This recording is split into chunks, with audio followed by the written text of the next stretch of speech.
Chapter 26. There were no telephones, but word spread quickly through the small town. By the end of the day, everyone in Green Lake had heard that the school teacher had kissed the onion picker. Not one child showed up for school the next morning. Miss Catherine sat alone in the classroom and wondered if she had lost track of the day of the week. Perhaps it was Saturday. It wouldn't have surprised her. Her brain and her heart had been spinning ever since Sam kissed her. She heard a noise outside the door, and then suddenly a mob of men and women came storming into the school building. They were led by Trout Walker. "There she is," Trout shouted, "the devil woman." The mob was turning over desks and ripping down bulletin boards. "She's been poisoning your children's brains with books," Trout declared. They began piling up all the books in the center of the room. "Think about what you're doing," cried Miss Catherine. Someone made a grab for her, tearing her dress, but she managed to get out of the building. She ran to the sheriff's office. The sheriff had his feet up on his desk and was drinking from a bottle of whiskey. "Morning, Miss Catherine," he said. "They're destroying the schoolhouse," she said, gasping for breath. "They'll burn it to the ground if someone doesn't stop them." "Just calm your pretty self down a second," the sheriff said in a slow drawl, "and tell me what you're talking about." He got up from the desk and walked over to her. "Trout Walker has—" "Now don't go saying anything bad about Charles Walker," said the sheriff. "We don't have much time," urged Catherine. "You've got to stop them." "You sure are pretty," said the sheriff. Miss Catherine stared at him in horror. "Kiss me," said the sheriff. Slapped him across the face. He laughed. "You kissed the onion picker. Why won't you kiss me?" She tried to slap him again, but he caught her by the hand. She tried to wriggle free. "You're drunk," she yelled. "I always get drunk before a hanging." "A hanging? Who?" "It's against the law for a Negro to kiss a white woman."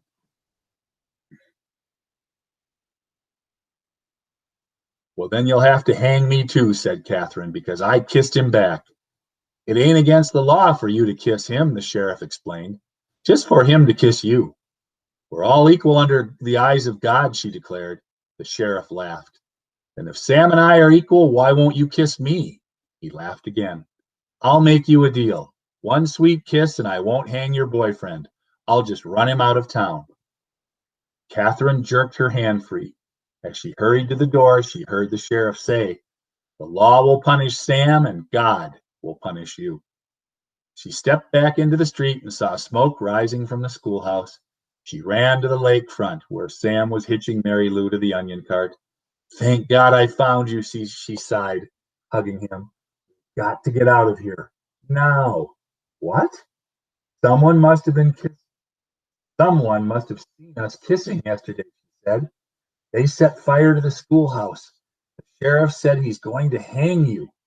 Sam hesitated for a moment as if he couldn't quite believe it. Didn't want to believe it. "Come on, Mary Lou." "We have to leave Mary Lou behind," said Catherine. Sam stared at her a moment. There were tears in his eyes. "Okay." Sam's boat was in the water, tied to a tree by a long rope. He untied it, and they waded through the water and climbed aboard. His powerful arms rowed them away from the shore. But his powerful arms were no match for Trout Walker's motorized boat. They were little more than halfway across the lake when Miss Catherine heard the loud roar of the engine. Then she saw the ugly black smoke. These are the facts. The Walker boat smashed into Sam's boat. Sam was shot and killed in the water. Catherine Bigelow was rescued against her wishes. When they returned to the shore, she saw Mary Lou's body laying on the ground. The donkey had been shot in the head. That all happened 110 years ago. Since then, not one drop of rain has fallen on Green Lake. You make the decision. Whom did God punish? 3 days after Sam's death, Miss Catherine shot the sheriff while he was sitting in his chair drinking a cup of coffee. Then she carefully applied a fresh coat of red lipstick and gave him the kiss that he had asked for. For the next 20 years, Kissin' Kate Barlow was one of the most feared outlaws in all the West. Chapter 27. Stanley dug his shovel into the ground. His hole was about 3.5 feet deep in the center. He grunted as he pried some dirt, then flung it off to the side. The sun was almost directly overhead. He glanced at his canteen lying beside his hole. He knew it was half full, but he didn't take a drink just yet. He had to drink sparingly because he didn't know who would be driving the water truck the next time it came. 3 days had passed since the warden had scratched Mr. Sir. Every time Mr. Sir delivered water, he poured Stanley straight onto the ground. Fortunately, Mr. Pendanski delivered the water more often than Mr. Sir. Mr. Pendanski was obviously aware of what Mr. Sir was doing because he always gave Stanley a little extra.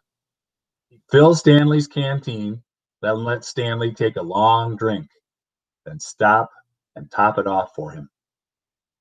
It helped, too, that Zero was digging some of Stanley's hole for him. Although, as Stanley had expected, the other boys didn't like to see Stanley sitting around while they were working. They'd say things like, "Who died and made you king?" or "It must be nice to have your own personal slave."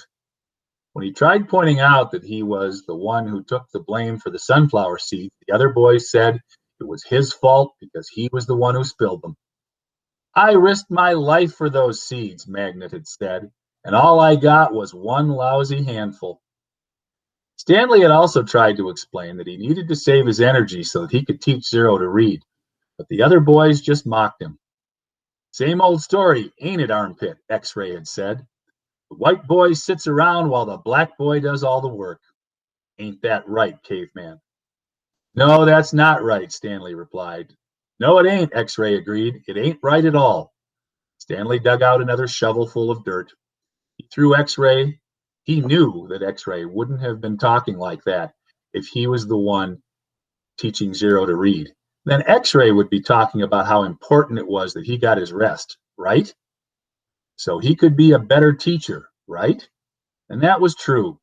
He did need to save his strength so he could be a better teacher, although Zero was a quick learner. Sometimes, in fact, Stanley hoped the warden was watching them with her secret camera and microphone so she'd know that Zero wasn't as stupid as everyone thought. From across the lake, he could see the approaching dust. He took a drink from his canteen and then he waited to see who was driving the truck. The swelling on Mr. Sir's face had gone down, but it was still a little puffy. There had been 3 scratch marks down his cheek. 2 of the marks had faded, but the middle scratch must have been the deepest, because it still remained. It was a jagged purple line running from below his eye to below his mouth, like a tattoo of a scar. Stanley waited in line, then handed him his canteen. Mr. Sir held it up to his ear and shook it. He smiled at the swishing around. Stanley hoped he wouldn't dump it out. To his surprise, Mr. Sir held the canteen under the stream of water and filled it. "Wait here," he said. Still holding Stanley's canteen, Mr. Sir walked past him and then went around the side of the truck and into the cab, where he couldn't be seen. "What's he doing in there?" asked Zero. "I wish I knew," said Stanley. A short while later, Sir came out of the truck and handed Stanley his canteen. It was still full. "Thank you, Mr. Sir." Mr. Sir smiled at him. "What are you waiting for?" he asked. "Drink up." Popped some sunflower seeds into his mouth, chewed and spit out the shells. Stanley was afraid to drink it. He hated to think what kind of vile substance Mr. Sir might have put in it.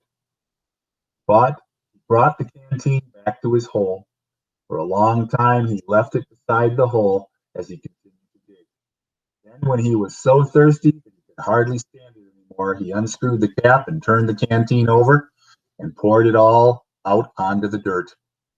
He was afraid that if he'd waited another second, he might have taken a drink.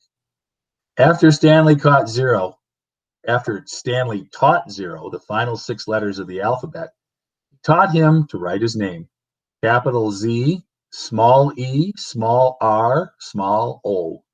Zero wrote the letters as Stanley said them. "Zero," he said, looking at his piece of paper. His smile was too big for his face. Stanley watched him write it over and over again. 0, 0, 0, 0, 0, 0. In a way, it made him feel sad. He couldn't help but think that 100 times 0 was still nothing.